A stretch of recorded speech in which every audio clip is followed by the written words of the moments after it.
Welcome back, mga kaaldab. Ito na naman po ang inyong lingkod, si Mr. Destiny. At ito yung pinaka-latest ganap kay Alden na nasa Santa Rosa, Laguna lang po si Richard Polkerson.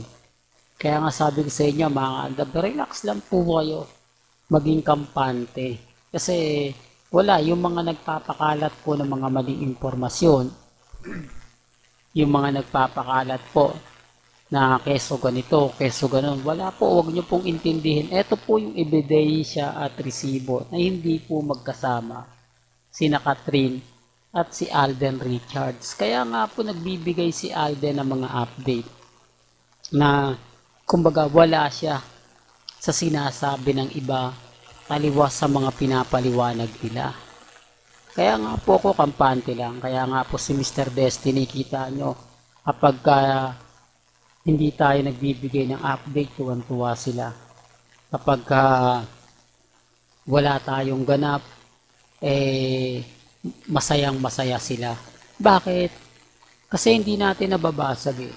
Walang nag-a-update na kung saan nga po ba talaga totoo na andun si Alden Richards. Although yung mga iba nagbibigay din, pero kumbaga mas pumapanig po sila sa din. Mas interesado sila makabuo ng malaking fandom. Maraming kasi nagsasabi mga kaaldab na ihigitin daw po nila ang Katnel fans. Grabe, ang dami ng issue mga kaaldab na lumalabas ngayon. Marami ng mga bali-balita ang nakikisaw-saw about sa Katden.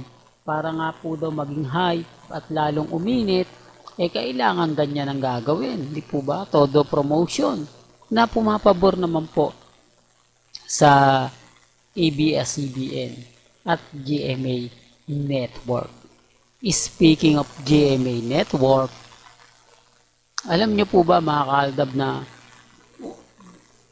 umiiwas po ang GMA? Hindi natin alam kung bakit po ayaw nilang ibalita ang relasyon nila Alden Richards at ni Catherine Bernardo. Bakit ayaw nilang itanong? Gayong napakarami pong reporter ngayon, website ang nagpapakalat na may relasyon sina Alden Richards at si Catherine. Hindi po ba? Hindi, totoo yan mga kaaldab. Bakit parang sila yung kumbaga normal lang sa kanila, hindi sila nagpapanik na ba't ganon, nauunahan tayo, ba't ganon, dapat tayong ni Alden hindi po ba? Bakit hindi nila direktang itanong? Bakit hindi nila sabihin kay Alden Richards kung totoo? Hindi po ba? Yung tipong, kumbaga ganito ganyan. Kasi importante po sa lalaki manggagaling. Hindi po ba? Although yung direction na tatanungin, may relasyon ba kayo ni Catherine Bernardo? Hindi po ba? Tapos sasabihin ni Alden kumbaga, kami, kumakain kami sa labas, na date na ba tawag doon, yung tipong, yung interview mga kaaldab na, hindi ka nga naman umamin, pero ramdam mo na pinakikilig mo yung mga Katden fans. Hindi po ba yung tipong, may something na meron ibig sabihin, ang punto ko mga kaaldab, may something na kumbaga, may something na mababasa mo sa mga mata nila, mababasa mo sa interview ni Alden. Walang ganun eh. Kaya nga sabi ko sa inyo, parang walang katotohanan po talaga. O talagang walang katotohanan dahil halatang halata naman po mga kaaldab na kumbaga lang talaga yung tipong alam nyo na mga kaaldab. Pero bago natin ituloy itong update po natin, kung bago ka lang sa channel na to at isa kang true-blooded Aldab Nation na nagmamahal kina Mengay at Isoy, tama po ang channel na pinuntahan mo, kaya consider na po kitang bagong subscriber. At huwag mong kalimutang i-share ang mga video po natin sa mga mami, sa mga titas, at sa mga senior. Remind ko lang po sa inyo, sa mga nagre-react at nagko-komento, wala pong binabalita ang 24 oras. Kung titignan nyo po yung mga website nila, wala po kayong makikita. Taliwas pa sa mga sinasabi ng iba yung mga kinukwento. Huwag po kayo maniniwala. Kasi ako, kita nyo naman po tayo, updated na updated tayo sa bagay na ganyan. Kaya nga po, tinitignan ko rin po kung sino lang po talaga yung nagpapakalat niyan. Yan yung mga, kumbaga, sabik sa viewers, sabik sa mga issue.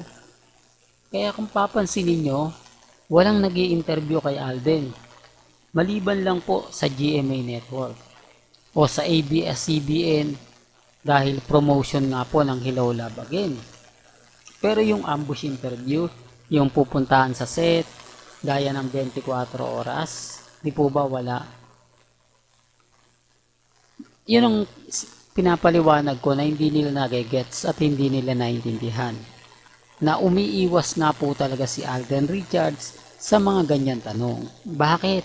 Bakit kailangan mong umiwas gayong may pelikula kayo? Di po ba mas magandang pag-usapan niya ngayon?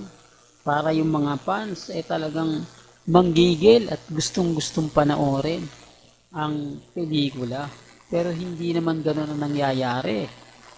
Kumbaga parang, eto, base lang naman po ito sa mga nakakaalap kong impormasyon. Pero hindi po tayo namimilit. Sabi ko nga po sa inyo, may mga bagay-bagay po na kayo na po talaga makapagsasabi, kayo na po talaga makapagre-react. Po ba? Tapos sasabihin nila, hindi, fake news ka, Mr. Destiny. Hindi totoo yung mga sinasabi mo. Pinapaasa mo lang yung mga bagay-bagay na ganito. Pinapaasa mo lang yung mga affected sila kapag si Mr. Destiny nga po talaga yung nagbibigay ng balita. Affected sila kapag nagsimula na po akong mag-update. Kasi hindi naman po talaga nila ramdam yung presensya ng Aldab Nation. Hindi nila ramdam na may mga punto na kumbaga mas marami kaming alam kaysa sa kanila. Pero ipagpipilitan nila, tapos na yung Aldab matagal na. Bakit affected sila? Kung wala ng Aldab, hindi na sila apektado. Normal na lang yung mga update natin. Normal na lang yung mga sinasabi ko. Pero bakit parang guilty sila? Parang naiinis sila na hindi mo malaman. Parang galit na galit sila na hindi mo maintindihan. Na kapag nag-post tayo lang po talaga yung binabantayan. Tayo lang po talaga yung binabatikos ng gusto. Sa palagay nyo. Well, hanggang dito na lang po ang ating latest updates. Kaya kung gusto nyo pa po ng pinaka-latest at sariwang update, abay tumutok lang po kayo dito po sa channel ni Mr. Destiny para updated po kayo sa mga latest at sa mga bagong video po na ilalabas po natin maya-maya lang. Hanggang sa muli, salamat po sa panonood at pakikinig.